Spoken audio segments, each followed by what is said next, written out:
Thank you for listening to Depictions Media Radio.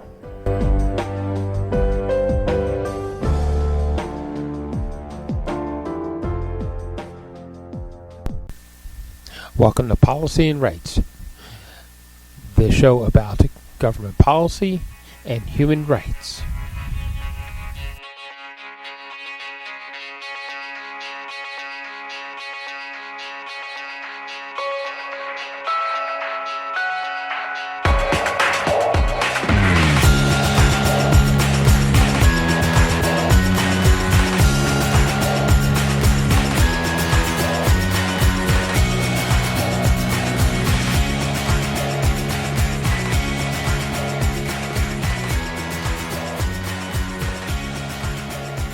Welcome back to Policy and Rights here on Depictions Media Radio.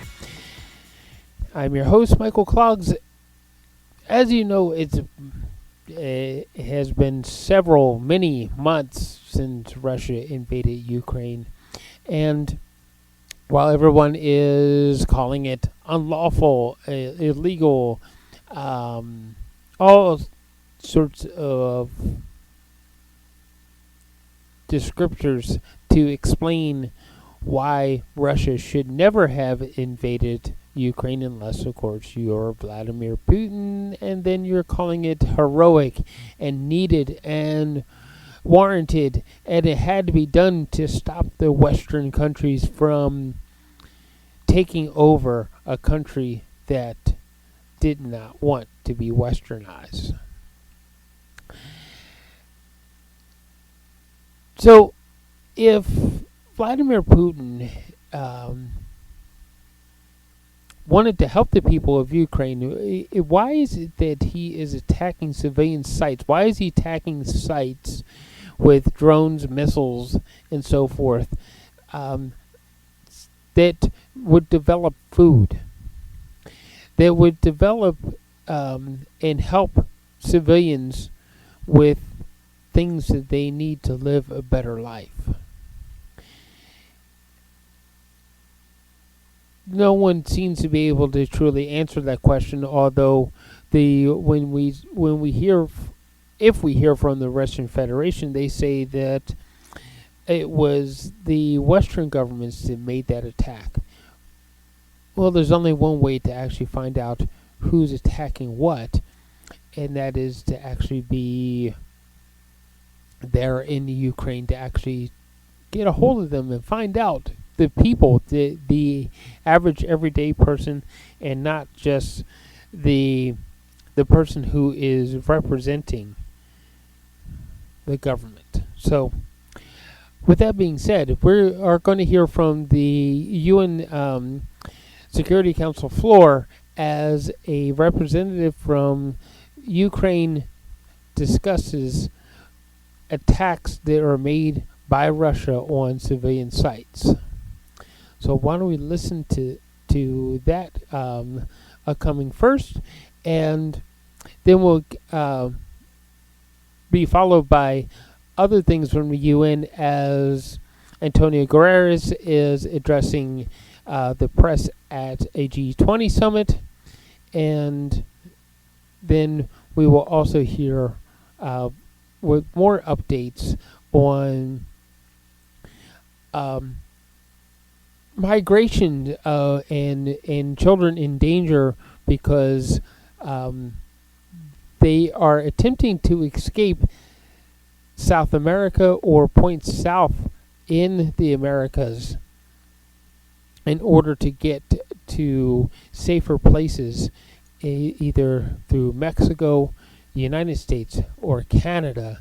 And there are some horrific stories and nearly horrific stories that will touch your heart about how children are actually traveling from points south of Mexico to get to either, as we said, Mexico, the United States, or Canada, and how their lives are in danger and how parents risk life and limb to find their children a better life. So let's start with what is happening in the Ukraine with drone attacks and missile attacks on civilian cities.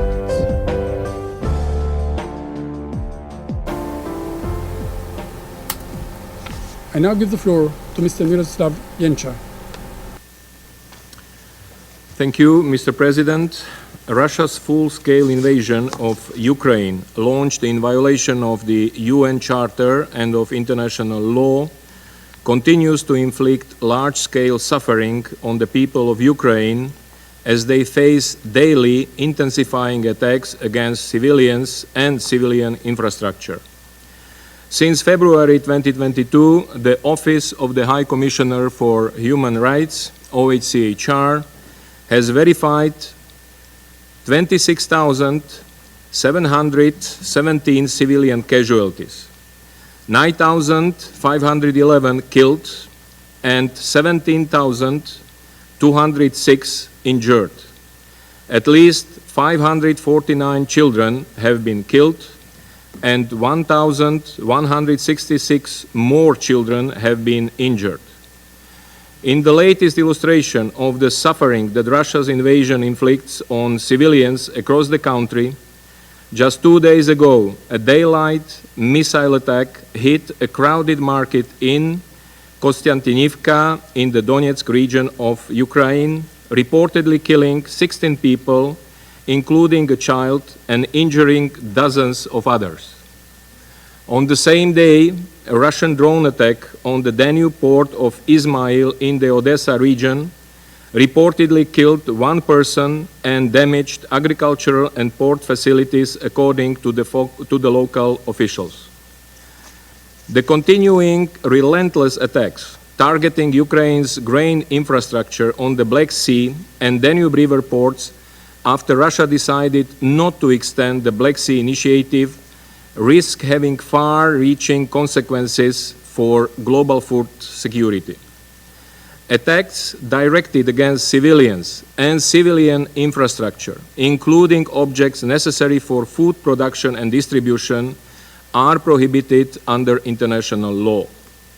Mr. President, we are now approaching the one-year anniversary of the illegal attempt by the Russian Federation to annex the Donetsk, Luhansk, Kherson, and Zaporizhia regions of Ukraine through the organization of illegal so-called referendums in these regions in late September 2022. I wish to reiterate that the United Nations remains fully committed to the sovereignty, independence, unity and territorial integrity of Ukraine within its internationally recognized borders extending to its territorial waters. This clear principled position of the United Nations, underpinned by the UN Charter and by international law, was unambiguously reaffirmed on 12 October 2022 when the UN General Assembly, with an overwhelming majority, 143 member states having voted for, 5 against, and 35 abstained, adopted the resolution AES/11/4. The resolution condemned the organization by the Russian Federation of illegal so-called referendums in regions within the internationally recognized borders of Ukraine and the attempted illegal annexation of the Donetsk, Kherson, Luhansk, and Zaporizhia regions of Ukraine, and declared that these actions have no validity under international law and do not form the basis for any alteration of the status of these regions of Ukraine. Similarly, in accordance with UN General Assembly Resolution 68/262, adopted on 27 March 2014, Russia's attempted illegal annexation of the Autonomous Republic of Crimea and city of Sevastopol, Ukraine, remains invalid and unrecognized by the international community. As underlined by the Secretary General, any annexation of a state's territory by another state resulting from the threat or use of force is a violation of the principles of the Charter and international law.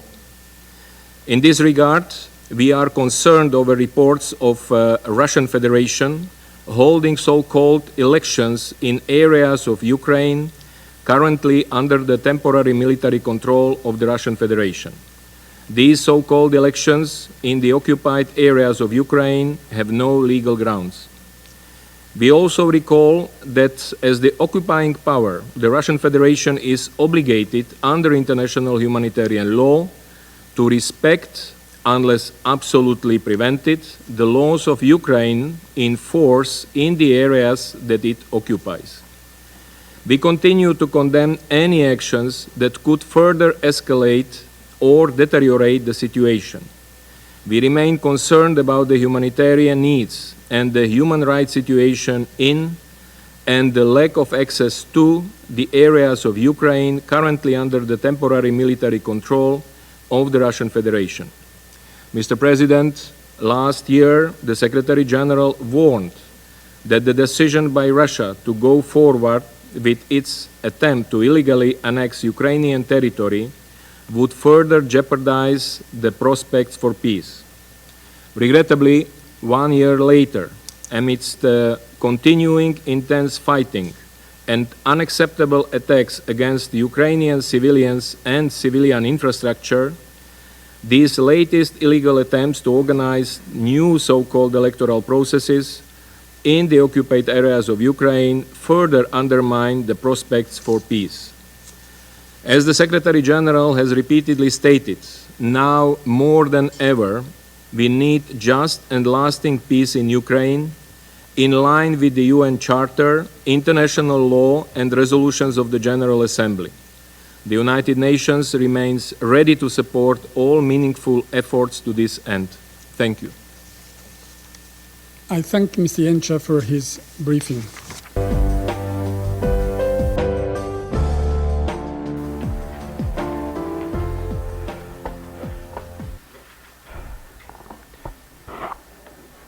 Good evening and a warm welcome to this United Nations House here in New Delhi.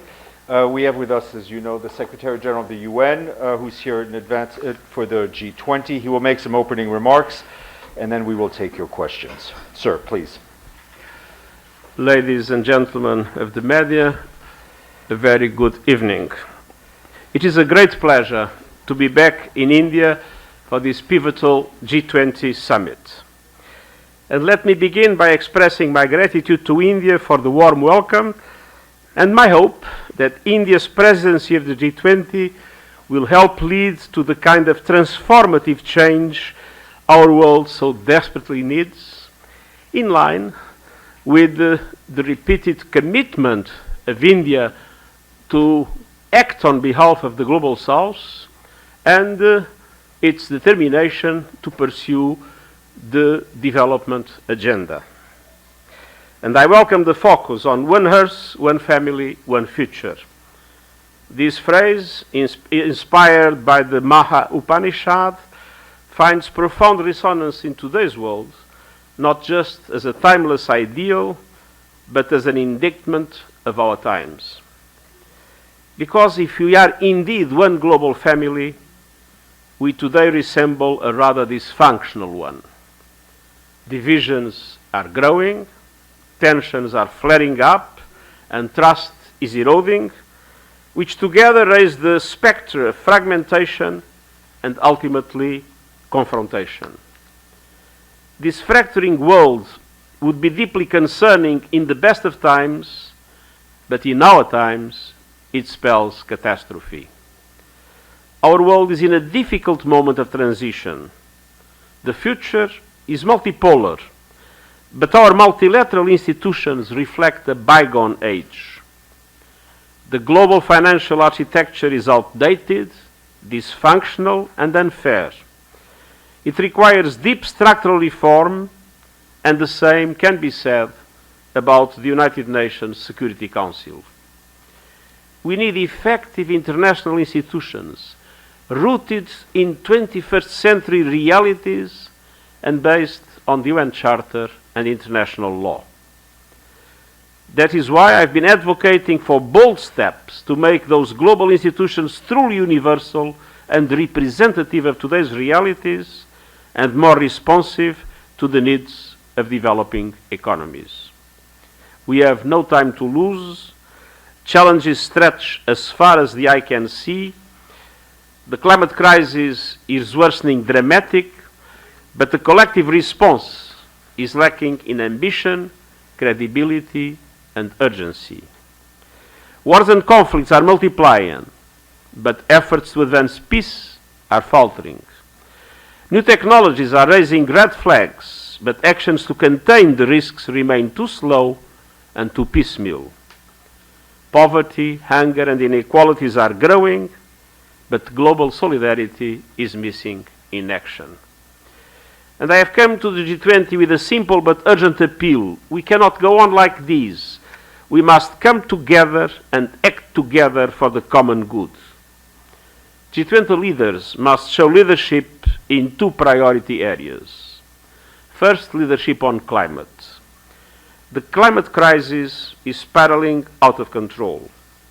But G20 countries are in control. Together, G20 countries are responsible for 80% of global emissions. Half measures will not prevent full climate breakdown. Leadership means keeping the 1.5-degree goal alive, rebuilding trust based on climate justice, and advancing a just and equitable transition to a green economy. I have put forward the Climate Solidarity Pact, in which big emitters make extra efforts to cut emissions and wealthier countries support emerging economies to achieve this. And earlier this year, I presented a plan to supercharge these efforts through an acceleration agenda. It calls on developed countries to reach net zero as close as possible to 2040 and the emerging economies as close as possible to 2050. Phase out coal by 2030 in OECD countries and 2040 in all others. End all licensing and funding of new fossil fuel projects and bring affordable electricity to everyone on Earth while simultaneously reaching net zero electricity by 2035 in developed countries and 2040 elsewhere.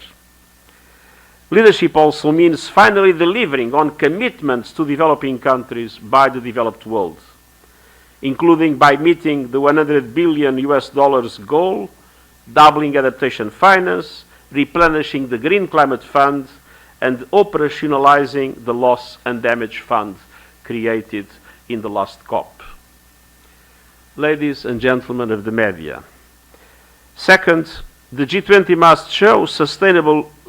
must show leadership in saving the Sustainable Development Goals. I put forward concrete measures that would yield immediate benefits.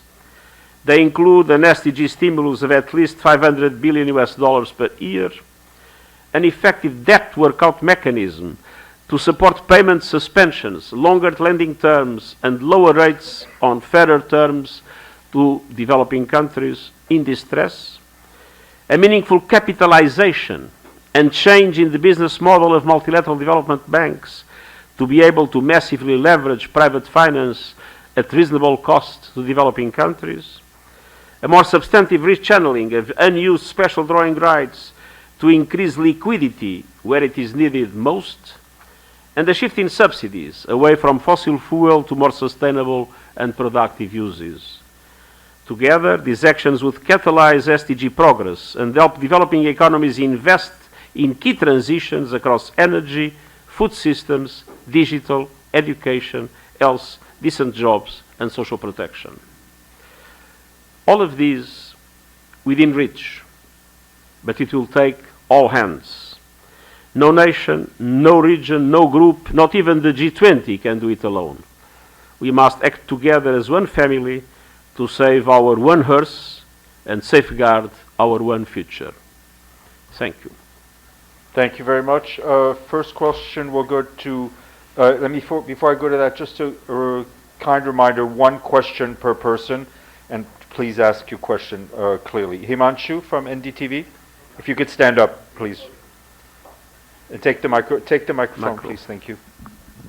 His Excellency, it's a privilege. No Excellency. Yeah, okay. It's a privilege to get this opportunity to interact with you. You've been repeatedly raising the challenges on the climate change front. And I remember you once said that climate change is running much faster than we are. Now, just ahead of the G20 summit, you have again raised this very important question and tried to flag this issue ahead of the G20 summit. What are your expectations from the G20 summit in the context of the points and the concerns and the challenges that you have mentioned on climate change? My main expectation is that G20 countries assume their responsibilities. If there is climate change, 80% of the emissions have a lot to do with it. And 80% of the emissions come from G20 countries. So G20 countries must assume leadership.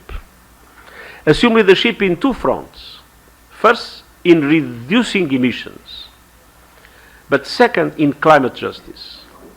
Not all countries are equal.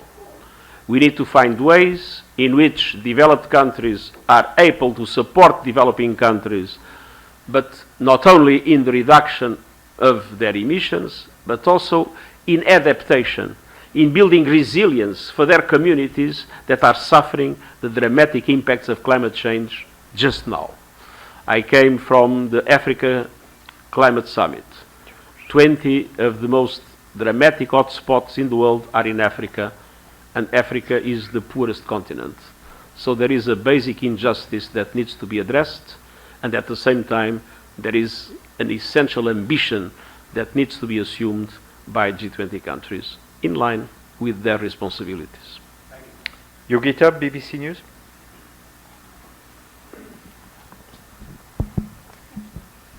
My name is Yogita Lamai. I'm with the BBC. My question is that the heads of state of two very powerful countries who are also permanent members of the UN Security Council are not attending. Why then do you expect this summit to be, or describe this summit as pivotal? Let's be clear. We are in a very challenging moment. We are facing an acceleration, a dramatic acceleration of climate change. We have the Russian invasion of the Ukraine and all its impacts around the world. We have new technologies, namely artificial intelligence, being developed in a way in which there is no global cooperation in order to be able to make sure that this development is for good, and the risks are known by everybody. So this is an extremely challenging moment. So countries must assume responsibilities independently of whether it's the president or the prime minister or the vice president that comes. The responsibility is the responsibility of countries, and I expect the G20 to assume its responsibilities independently of who represents each country in this summit.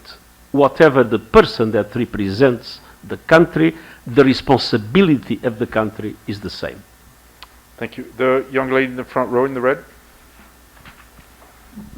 Hello, sir. I am Vishu from Asian News International, ANI.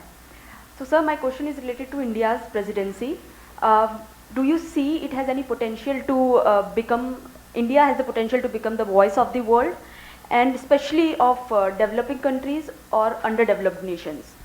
I think it is fair to say that India has assumed during the G20 presidency a very strong priority on the development agenda, and at the same time India has been doing everything possible to fully represent the interests of the Global South in the preparation of this summit.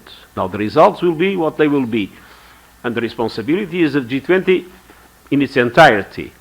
But I think it is fair to say that India has indeed corresponded to its promise, not only to speak on behalf of the Global South, but to put the development agenda in the center of the G20 work. Thank you. Zhu, China Global Television, if you could stand up, please. Thanks, Stephen. Joe with the CGTN. Thanks, Secretary General. You've addressed the challenges for the SDG goals, realization of that, particularly when it comes to the developing countries, which is even more formidable.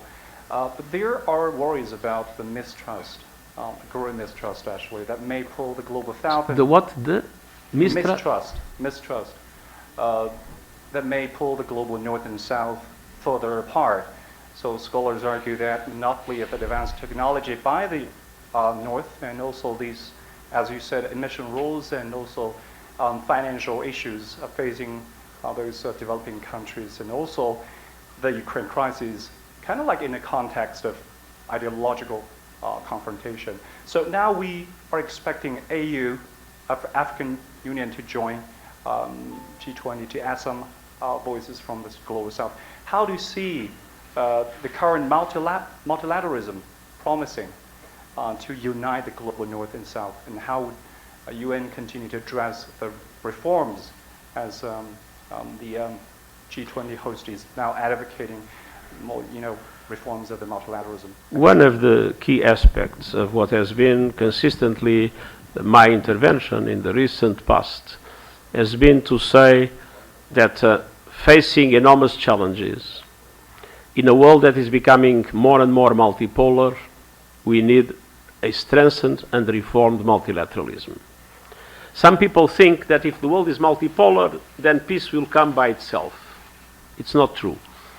Europe was multipolar before the First World War, and in the absence of multilateral institutions of governance, the result was the First World War.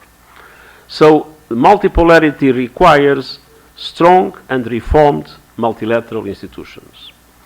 But when one looks at the Bretton Woods system, or when one looks at the Security Council of the United Nations, they do not reflect today's world. They reflect the world at the end of the Second World War in 1945. Many things have changed. And let's not forget that when these institutions were created, the majority of African countries would not even exist as independent countries. They were still under colonial regimes. So it is clear that if we want multilateral institutions to work properly, we need to adapt their structure, their organization, their power relations within them. We need to adapt them to reflect the reality of today. And this is true for the Security Council, it's true for the Bretton Woods institution, it's true for institutions related to trade, to science, and to many other aspects. We need strengthened and reformed multilateralism to face the challenges of today. And we cannot do it with the institutions of the past. Amit, right here from India Today. If you wait for the microphone, please. Right behind you. Thank you. Namaste, sir. I'm Amit Bhardwaj from India Today.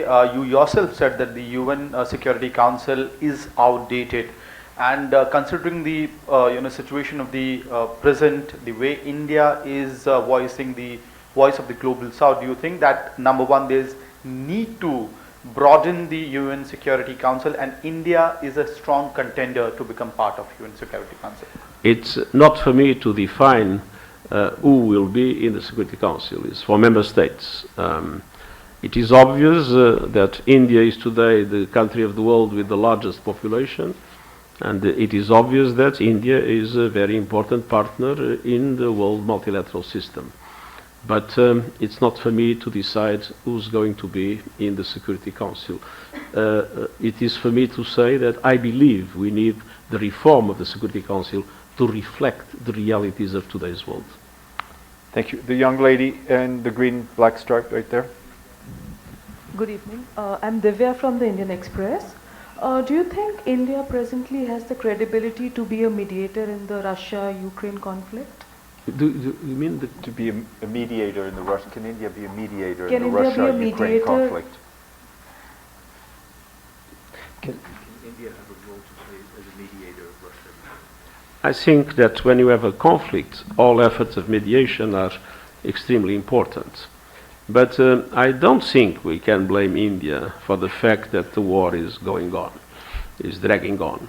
I am not very hopeful that we will have a peace solution in the immediate future. I believe the two parties are still decided to move on with the conflict. And obviously we need to pay tribute to all those that with good intention try to do everything possible for this dramatic situation to find an end. The gentleman right here in the front row.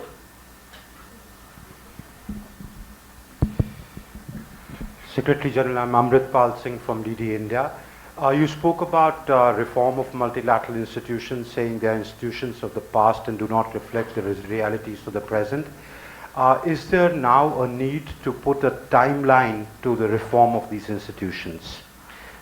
There is a need to do it. I'm not sure if we'll get it, but I think it is urgent. When we see the challenges that we face and the existential nature of those challenges, I do not think we can waste time. Thank you. The gentleman in the black there with the beard? Yep. Hello, I'm David Asta from EFE News Agency. I wanted to From, ask sorry? EFE News Agency, the Spanish news agency. EFE, the Spanish news agency. EFE. Yes. You can speak in Spanish if you want. I'll do it in English, that's fine. Yeah. What will be your message for the Global South when you go to Cuba for G77? Well, my message is very clear. I think it is very important that the countries, the developing countries, fight in order to make sure that we reach the transformations that are needed in international systems to create the conditions for them to face the challenges and to be able to regain momentum in their development. And they need international solidarity and they need justice in international relations for that.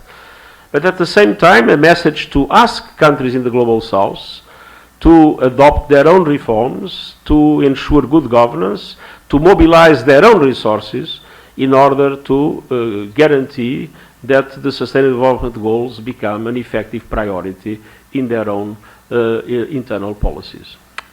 Gentleman in the back in the blue blazer.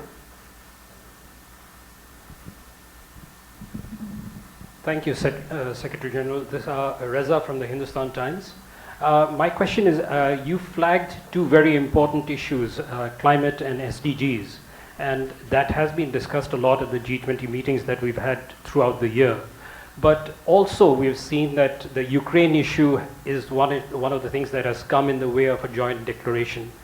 Is it because of the dysfunctionality of the UN that bodies like the G20 are being asked to do more to handle conflicts like the Ukraine war? Well, it's easy to blame the UN for what the member states do.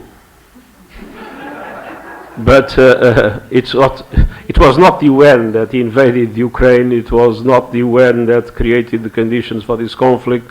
So let's make things clear.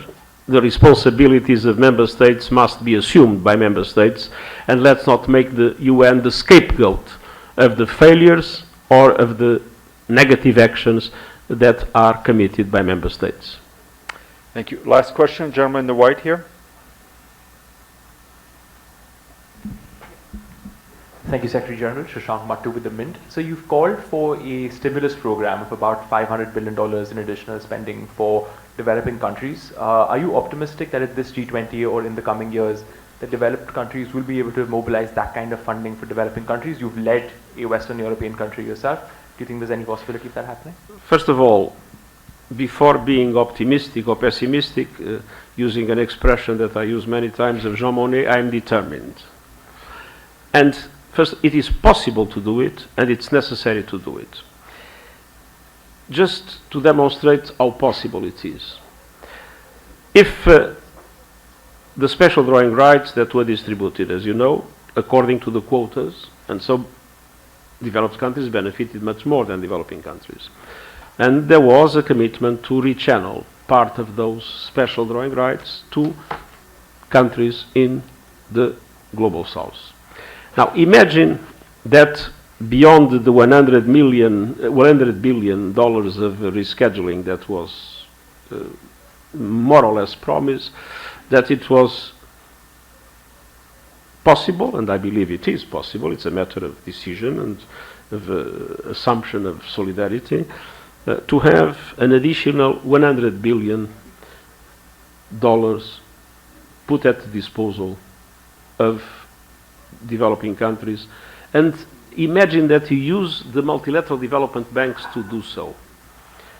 If you use the multilateral development banks to do so, each dollar you put in the capital of a multilateral development bank or in the resources of a multilateral development bank can be multiplied by 5 with loans that, with excellent conditions, the multilateral development banks can obtain and then transfer to developing countries.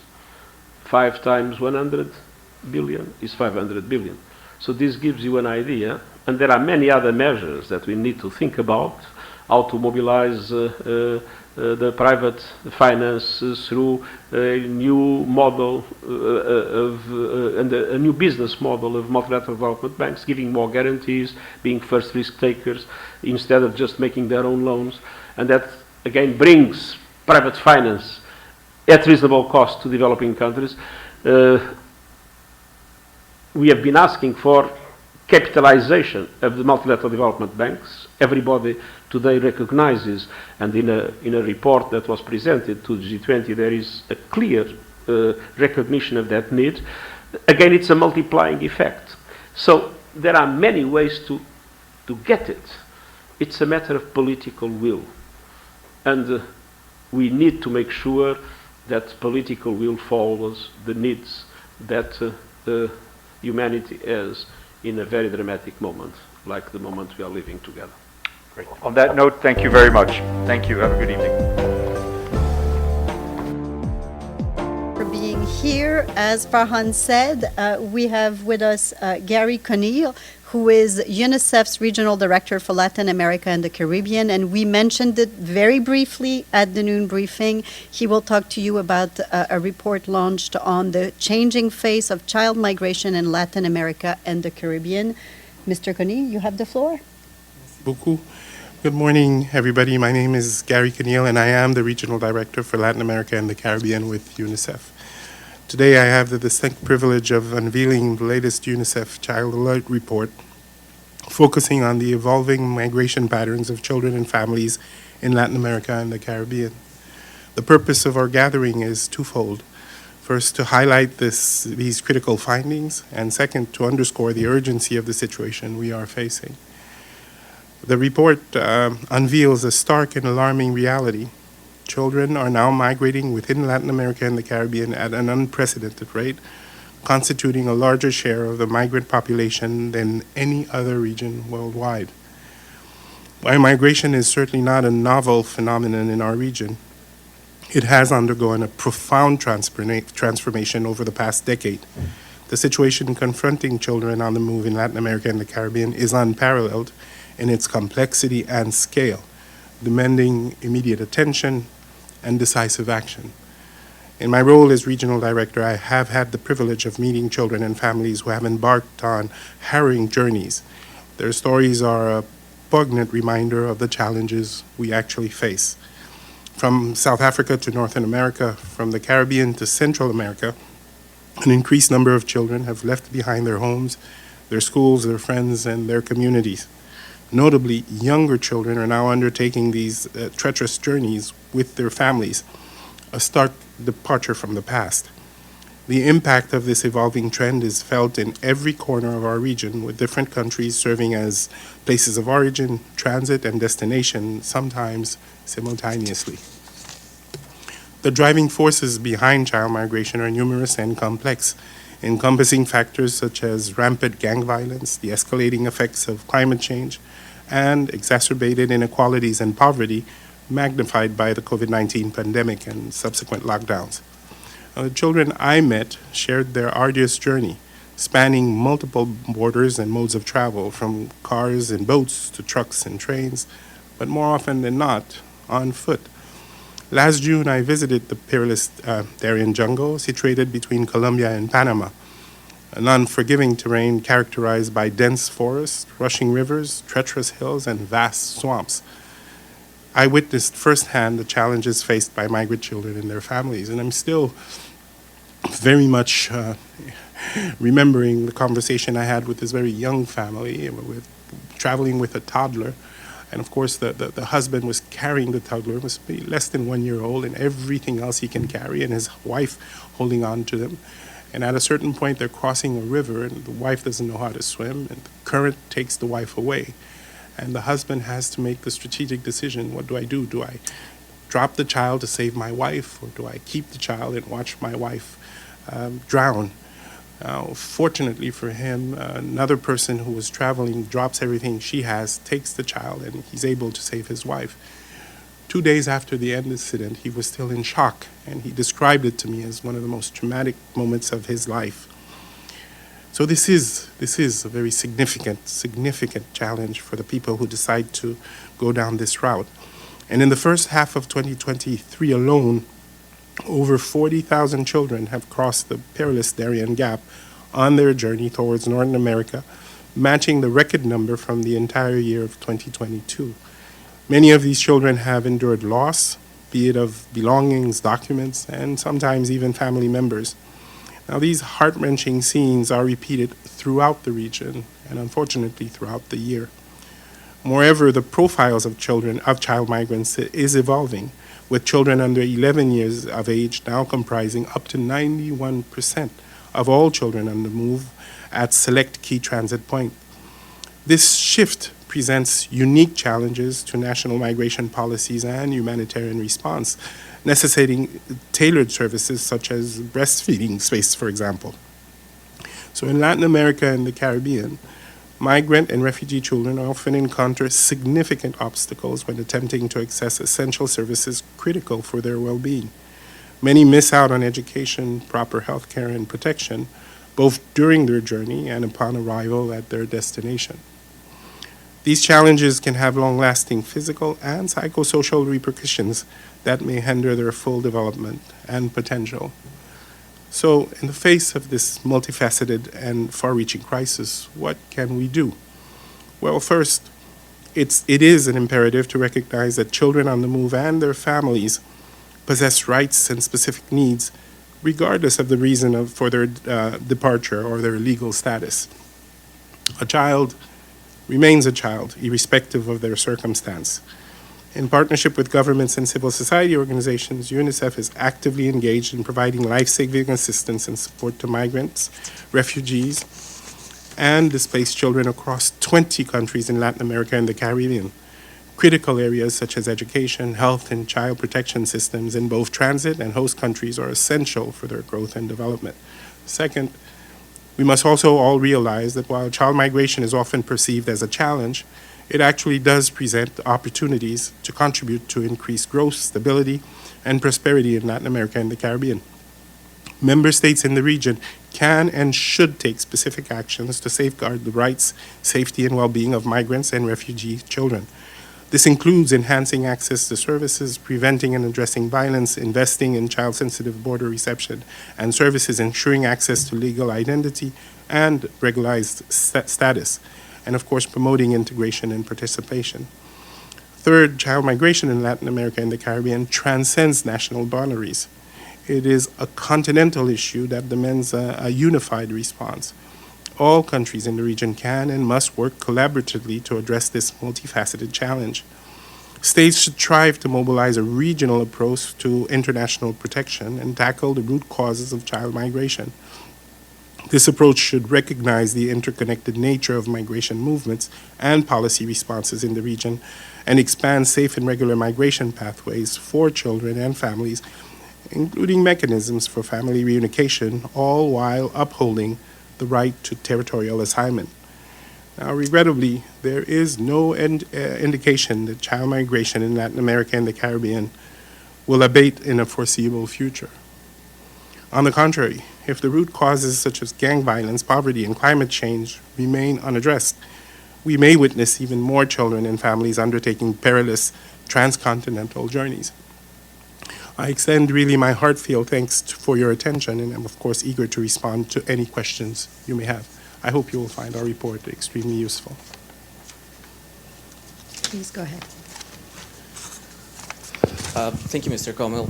I'm Alejandro Rincon with NTN24, international news channel from Latin America, and I have two follow-ups. First, could you share with us a little bit more of your thoughts on that heart-wrenching scene that personally shook you and moved you as you were in the Darien Gap?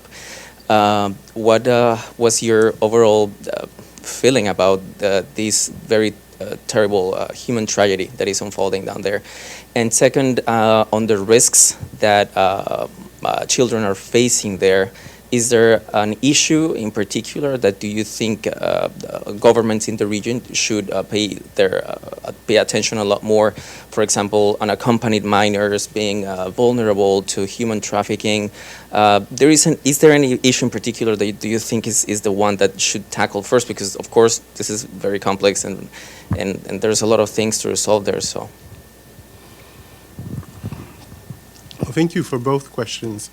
You know, I'm a father of twin daughters, and I've been married for 28 years, and I pray that I never find myself in a circumstance where you have to make such a decision. And to see a grown man 2 years later really in a state, reliving the moment is actually something you tend to remember. His description of that fraction of a second was really amazing. You know, he lost all his papers, including the birth certificate of his child, a passport. So he was dealing with all his money. So at the same moment he was dealing with a tragic situation he had lived very recently, he also needed to find solutions for the actual problems he has. And this is a situation, I guess, he would tell you if he were here, that I consider myself completely lucky because the group that was in front of him, they had actually by gangs and armed groups, and they had been victimized in other way. So it is one of these things that stay with you and that certainly reinforce our commitment to do everything we can to help children under these circumstances. On the issue of what we should prioritize, you know, we have the resources and the knowledge to be able to actually address these issues in a comprehensive way. We know what to do and we actually know how to do it.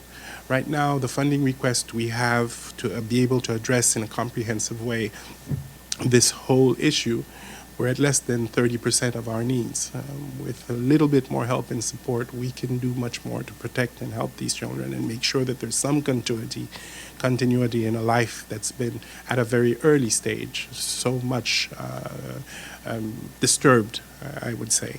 And that would be my best answer. In the case of children that are living through these circumstances, we need to do everything we can do. No prioritization here. We need to make sure from beginning to end we're providing them with every level of support we can. Do we have any? Yeah, Kristen. Can you tell me, and I'm sorry if I missed this, but I don't think you did, the difference between, how many of these children are traveling with parents and how many are traveling on their own? So what we've seen is that the first point, which is very important, is that we're seeing an increase in the number of children traveling. The second point is we're seeing an increase in the number of children that are below 11 that are traveling. The third element is we're seeing a bigger proportion of children that are traveling alone. So the three dimensions are what actually worries us. I have the exact numbers and I can actually share it with you to make sure that I'm not telling you things that, don't, and you'll find, of course, the actual numbers in the report, but I do want to make sure that I give you the exact numbers that we have. If not, I'll make sure you get them after this briefing, because we do have them.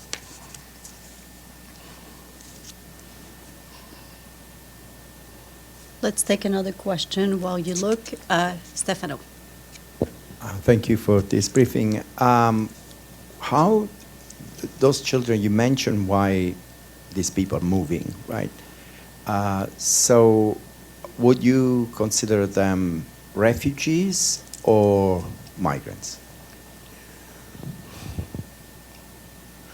I think that's a very interesting question. You know, from our perspective as UNICEF, it doesn't matter.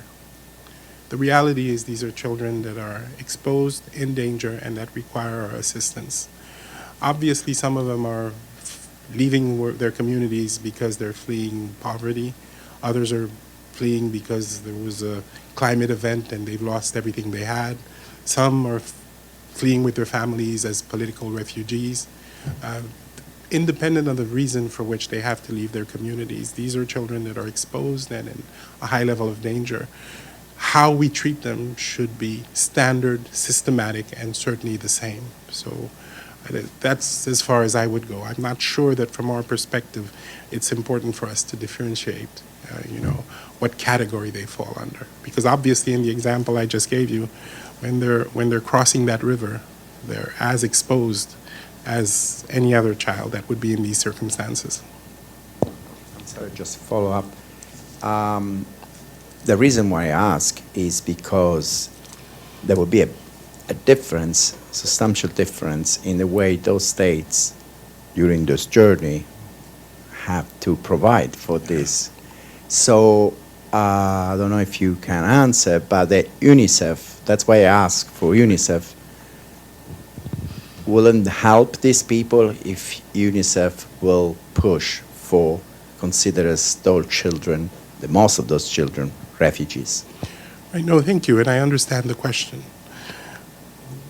I guess what I'm trying to say is when we deploy our assets to be able to support, protect, and ensure services to these children, that's not a question we ask. Every child that will be in the circumstance is deserving of our help and support. And that differentiation is not helpful in any way from our perspective, right? And when you visit the Darien, and I went to centers where I saw children playing in our safe spaces, or getting health care, or being handled by some of our colleagues, my first question is not, is this an asylum baby, or is this a refugee baby, or what's important, and I think that's the point we want to make, is that all these children are deserving of our support. The second point, of course, is that governments should do everything in their power to make sure that we have this transcontinental approach to making sure that these children are protected and have access to basic services throughout the journey. The third point we're making is that the push factors that lead to this type of very dangerous migration also need to be addressed. So no matter why a child is forced to leave his or her community, we need to make sure that we're also addressing those. So if we can have this comprehensive approach, including integration for the children that do join new communities, I think we will have served our purpose. Thank you so much. Do we have other questions? No? So I think, were you able to find that number you were looking for? Yes, and yes. With numbers, I really want to make sure I'm giving you the exact number, and that's why I wanted to be careful. So I can tell you, for example, in fiscal year 2021, 149,000 children crossed the U.S. border. This is U.S. data. In 2022, it was 155,000 children, and just for the first 2 trimesters of 2023, we have 83,000 children that crossed the border, and that's the source here.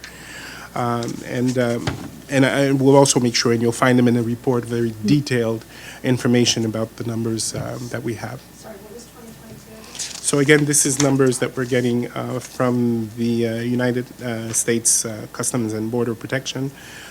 In 2021, we had 149,000 children crossing. When you compare that to 2022, we had 155,000. And for the first 7 months of 2023, we are already at 83,000. And of course, we have for the Darien as well. I just want to be careful with numbers. And the report is titled The Changing Face of Child Migration in Latin America and the Caribbean. It's online, it's on UNICEF's website. And Mr. Conneal, thank you so much for joining us today. We really appreciate, and thank you so much to all of you.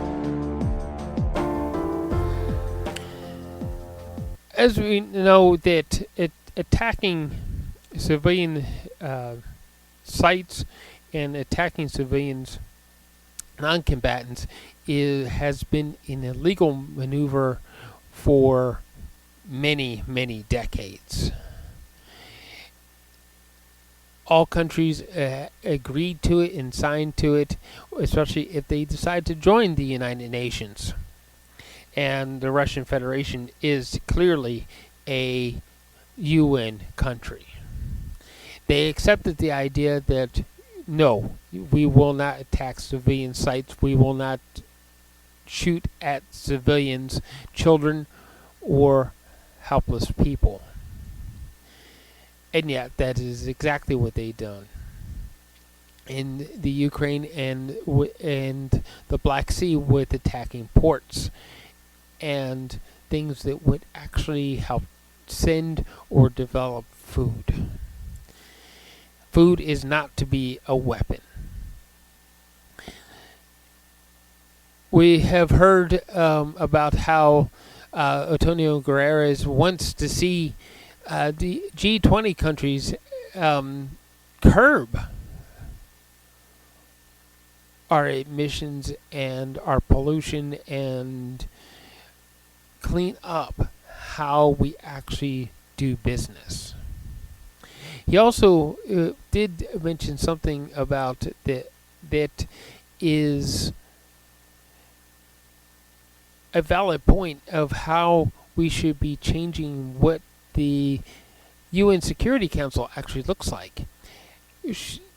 There should be different countries represented in it, that when the United Nations was first formed, they were colonies and they were held under some other UN country's rule, and they are now independent states and sovereign, and that sovereignty should be recognized and they should be allowed to be represented in the United Nations.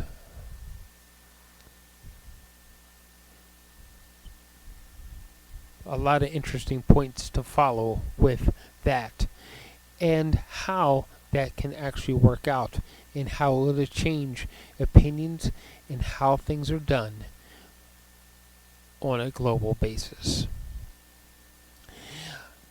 And we also have one last point. How do we make our world a better place so that we don't have to escape from tyranny and try to travel thousands upon thousands of kilometers to find our children a better place and a better life? Anyway, thank you for listening today, and thank you for subscribing to us here at Policy and Rights and Depictions Media Radio. And just do something that will make our world a better place.